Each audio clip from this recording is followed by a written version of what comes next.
buat channel YouTube.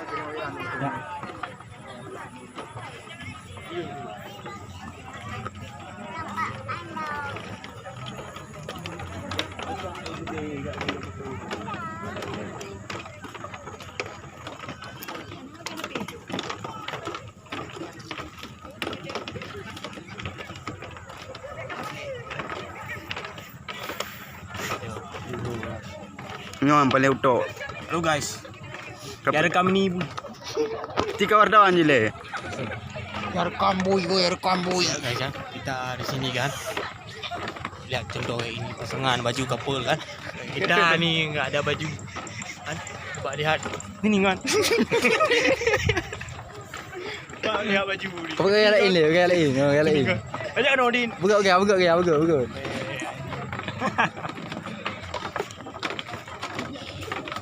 Nengkut tilok ya. Dah. Tiga tak nyilot. Memang kau pakai pupai ke dia? Masa ada untuk apa eh? Kau ramai tu. Hai bin aja bin. Yang ke panen ramai yo. Betul. Lagi. Amang bana Bangkok kan mare. Yang ketiga ni kan. Boleh nombor 2 nauri malam aja. Bang. Apa dia ni ketiga loy okey. Wak okey jaket tu kena wak. Jauh jaket awak. Upload taruh. Dia ngapa tu tu Ondit? Kena jaket dengan ni maaf. Amang ada empat tau. Nampak tonton. Rekam dulu lah. Ya di sini guys banyak kaum hawa di sini guys. Anak-anak di muka abal dia.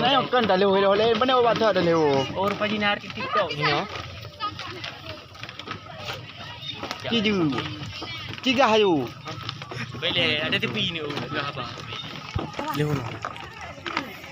Kayak kering tu. Auto di apa ni? Kita hitam dulu. Dah mame. Dah bos. Kita hitam dulu. Hitam ke rumah ya.